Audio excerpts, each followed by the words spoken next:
आज हम exercise 1.4 question number 3 को सॉल्व करेंगे। क्वेश्चन नंबर 3 को सॉल्व करने से पहले दोस्तों एक छोटी सी मिस्टेक हो गई थी क्वेश्चन नंबर 2 में। इसको आप थोड़ा सा समझ लीजिए।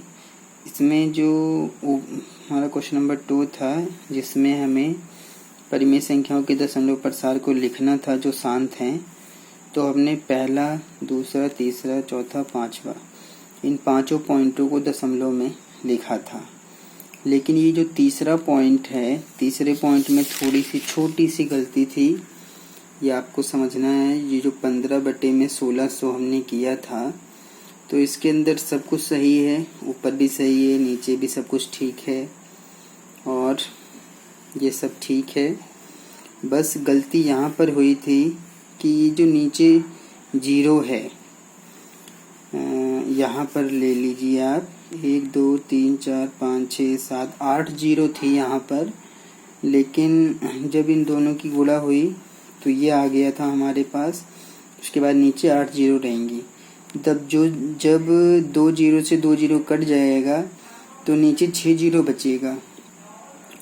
और मैंने यहाँ पर 1 2 3 4 5 6 0 लिख दिया है। सॉरी, इससे पहले जो एक्सरसाइज वीडियो बना हुआ है उसके अंदर मैंने 5 0 लिख दिया था, जो कि 6 0 आएगा। मैंने वहाँ पर जो पॉइंट था, यानी कि जो दशमलव था, वो 5 अंक पहले लगाया है, जो कि 6 अंक पहले लगना है, क्योंकि हमारे पास 5 नहीं 6 0 है। 1 2 3 4 5 6। तो जब हम दशमलव लगाएंगे 6 अंक पहले, तो ये हमारा आंसर आएगा 0.009375। ये आंसर हमारा आएगा। तो ये छोटी सी गलती थी, आप इसको करेक्ट कर लीजिए। बाकी अब हम क्वेश्चन नंबर 3 को सॉल्व करते हैं।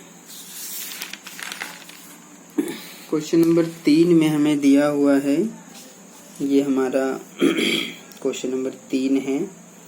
आप देख सकते हैं इसमें लिखा है कि कुछ वास्तविक संख्याओं के दशमलव प्रसार नीचे दर्शाए गए हैं।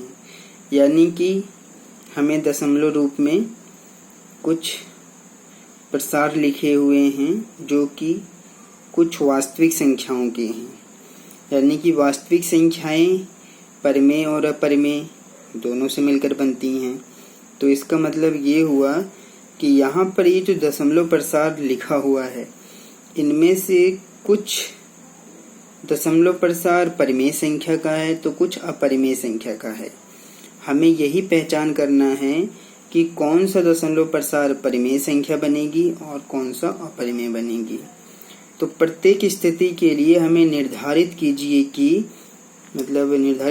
कि यह परिमेय संख्या है या नहीं। तो सबसे पहले तो हम ये जांच करेंगे कि वो परिमेय संख्या है या नहीं। यदि परिमेय संख्या है और P/Q के रूप की है, तो हमें Q के अभाज्य गुणनखंड के बारे में क्या कह सकते हैं, इसके बारे में भी बात करना है। तो हम पहला पॉइंट लेते हैं। पहला पॉइंट हमारा ये है, दूसरा ये, तीसरा ये है। इन तीनों पॉइंटों के बारे में हम बात करते हैं कि वो परिमेय संख्या है या अपरिमेय संख्या है।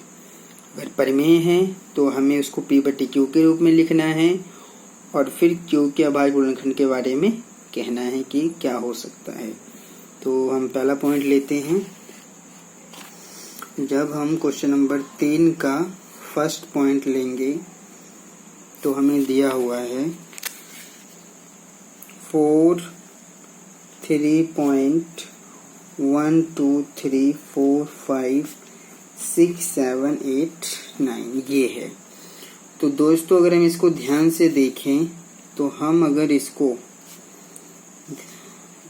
4 3 पॉइंट के बाद 1 2 3 4 5 6 7 8 9 ये सही अंक डिजिट्स लिखा हुआ है। तो जब हम इसको P/Q के रूप में लिखेंगे तो 4 3 1 2 3 4 5 6 7 8 9। और जब हम ये पॉइंट हटाएंगे, जब हम इस पॉइंट को हटाएंगे तो हमें उतने ही एक लिख के उतनी 0 लगानी है जितना पॉइंट के बाद अंक रहेंगे। जैसे कि 1 2 3 4 5 6 7 8 9 है, तो हमें 9 यहाँ पर 0 लगाना है। 1 2 3 4 5 6 7 8 9। तो अब अगर हम इसको ध्यान से देखें तो ये जो है किस रूप में आ गया, P बटे Q के रूप में, क्योंकि बटे के रूप में है तो ये P बटे Q के रूप में आ जाएगा। तो अगर हम इसको लिखना चाहें तो 4 3 1 2 3 4 5 6 7 8 9 नीचे, अगर हम इसको लिखना चाहें तो 10, ये जो नीचे है इसको हम लिख सकते हैं, 0 कितना है 1 2 3 4 5 6 7 8 9, तो 10 की पावर 9 लिख सकते हैं इसको। तो अब आप देखेंगे जो हमारा P बटे Q है, तो Q के भाज्य गुणनखंड क्या है, जहां Q बराबर 10 की पावर 9। ये हमारा आंसर, पहला क्वेश्चन कंप्लीट हो गया। हम इसको देख सकते हैं कि ये जो दशमलव प्रसार है वो शांत है, ये जो है शांत दशमलव प्रसार इसका शांत है, और ये P बटे Q के रूप में भी इसको लिखा गया है। तो Q जो है वो 10 की पावर 9 के रूप में है।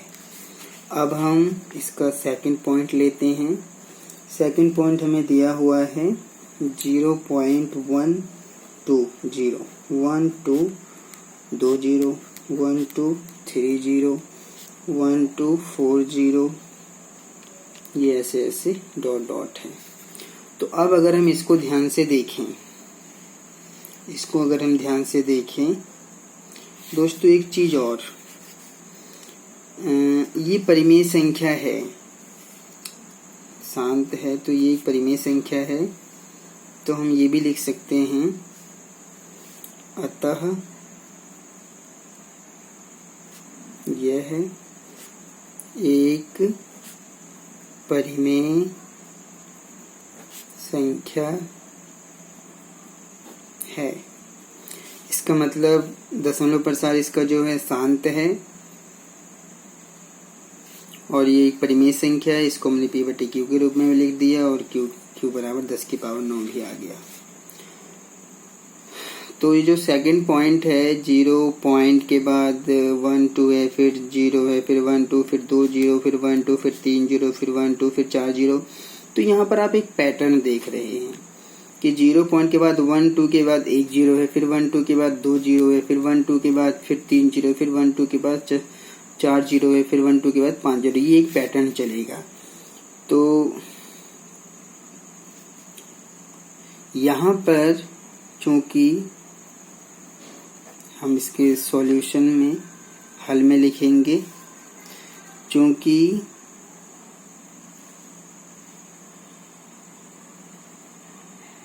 यह है अशांत, दोस्तों ये जो 0 का पैटर्न चल रहा है इसको हम अशांत अनावर्ती बोलते हैं, अशांत अनावर्ती है। और जो अशांत अनावर्ती होता है वो एक अपरिमेय संख्या होती है, इसलिए